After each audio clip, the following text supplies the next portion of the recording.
Dua, tiga. Oke, saya ketemu.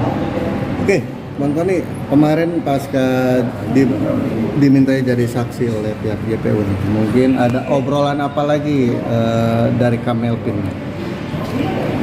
Oke, yang pasti klien saya, Ibu Melvin, setelah memberikan kesaksian itu sudah merasa lega. Tidak punya hutang, tidak punya beban, ya, tidak khawatir dijemput paksa.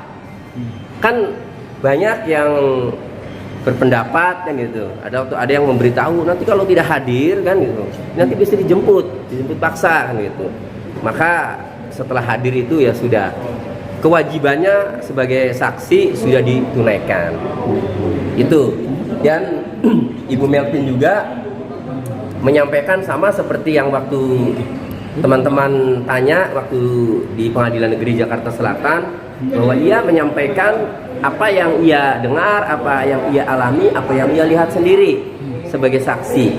Nah, di luar yang dia tahu ya dia tidak bisa jawab kan. Nah, kemudian bisa saya ulangi lagi ya, tapi bisa saya tegaskan lagi, untuk perkara dugaan pemerasan dan pengancaman dengan terdakwa Nikita Mirzani, Ibu Melvin itu tidak tahu menahu.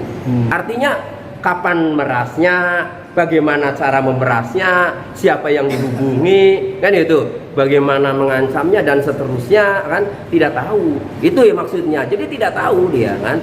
Nah, tahunya itu ya dapat cerita dari pelapor bersama suaminya, Reza Gladys bersama suaminya, bahwa ia ya telah melaporkan Nikita Mirzani saat itu ya. Jadi pelapor Reza Gladys dan suaminya itu menemui klien saya, Ibu Melvin ya, di Palembang ya, bercerita bahwa dia menjadi korban pemerasan dan sudah melaporkan ke Polda Metro Jaya. Namun karena pelapor juga mengetahui bahwa klien saya itu pernah mengalami mau dicoba diperas kan itu, tahu, sehingga karena mengalami hal serupa ya, dicoba diperas kan itu, namun belum menjadi korban, belum menyerahkan uang, maka pelapor meminta klien saya agar menjadi saksi atas pengalamannya yang dicoba untuk diperas itu. Nah, mungkin bisa saja ya kalau penyidik mencari orang, kan penyidik biasanya dalam menangani perkara itu kalau untuk menguatkan biasanya mencari korban lagi, ada lagi nggak di korbannya kan itu. Nah, kebetulan Ibu Melvin ini ya memang belum bisa dikatakan korban karena belum mengeluarkan uang, tetapi karena dilakukan oleh orang yang sama ya, maka mungkin bisa saja penyidik setelah mengetahui hal itu kemudian meminta Ibu Melvin ya, untuk dimintai keterangannya sebagai saksi atas tindakan dari terlapor yang sebelumnya sudah dilaporkan oleh Reza Gladys. Nah, akhirnya karena memang situasinya juga penyidik yang memintai keterangan ya sudah, akhirnya klien saya maulah untuk di BAP dan akhirnya sampailah kemudian bersaksi di persidangan. Nah, jadi kesimpulannya benar-benar tidak tahu ya kejadian pemerasan yang terjadi pada Reza Gladys itu, tetapi tahunya itu dari cerita Reza Gladys ya saat ke Palembang. Begitu. Oke, Bang, yang menarik hubungan Kamelvin dengan Dr. Reza sendiri seperti apa, Bang? Persahabatankah atau pernah terjalin rekan bisnis? Sepertinya hanya kenal saja ya. Kalau kemarin yang disampaikan di persidangan juga kan, artinya tidak ada hubungan bisnis, tidak ada. Itu mungkin karena sama-sama pelaku usaha, sama-sama usaha skincare ya. Sepertinya itu saja sih. Bang, ya ini kan kemarin Kamelvin sendiri mengatakan sempat diminta uang dengan nominal cukup banyak ya, 15M. Mungkin cerita awalnya sendiri seperti apa, Bang? Ya, sebenarnya sudah diceritakan ya di persidangan, tetapi saya pernah baca chatnya dan juga berdasarkan keterangan Ibu Melvin ya. Jadi memang setelah di live TikTok itu menyinggung Deviena agar jangan beli produk Deviena, overclaim kan, abal-abal kan gitu.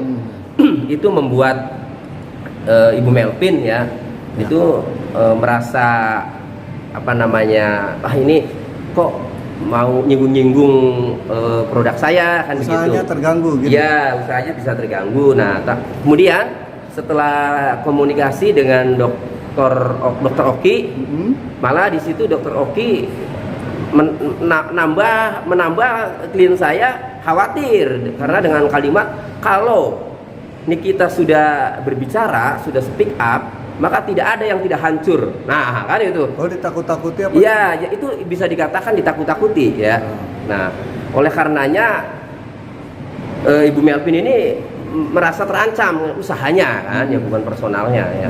Nah, maka dia akhirnya minta solusi yang terbaik karena sebagai pelaku usaha itu siapapun semua pasti ya.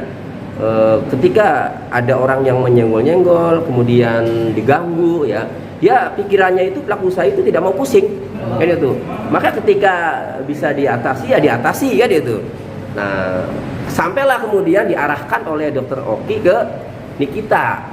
Nah, kemudian setelah komunikasi dengan Nikita ya itu singkat cerita kesimpulannya ada angka yang disampaikan kan, 15 miliar. Nah, akan tetapi ditawar oleh Ibu Melvin pada sampai 3 miliar, kemudian tidak ada respon ya, tidak mau, ya sudah, akhirnya alhamdulillah belum terjadi kan pemerasannya kan itu.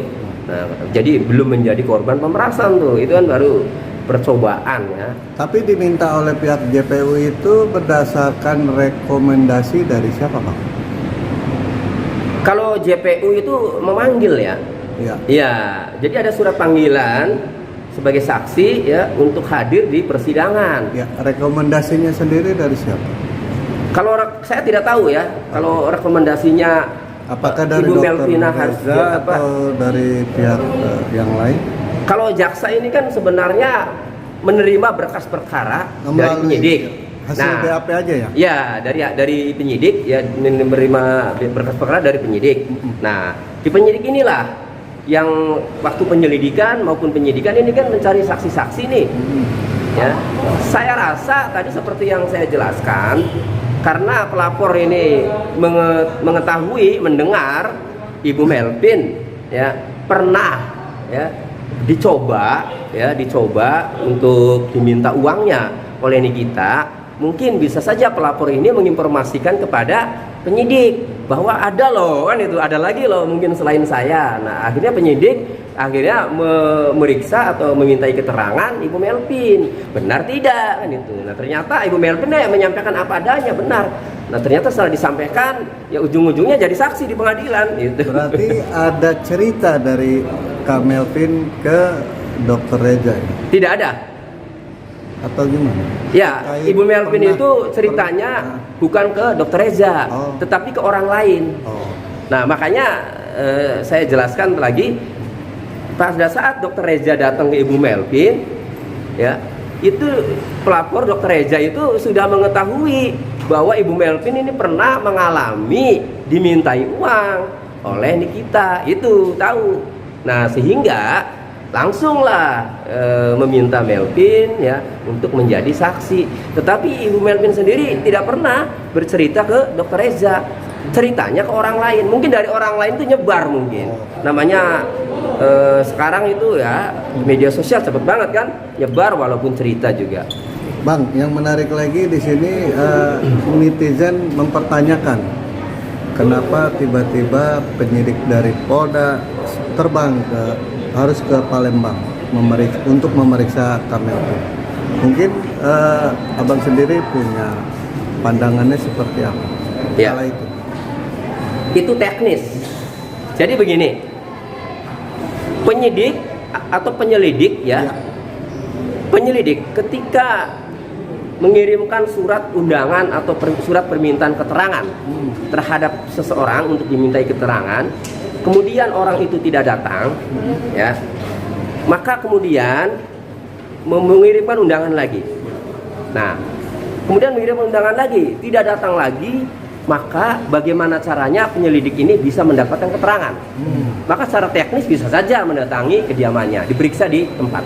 Itu. Begitu juga sudah naik sidik, surat panggilan, ya, panggilan, dipanggil nih sebagai saksi, ya, panggilan pertama.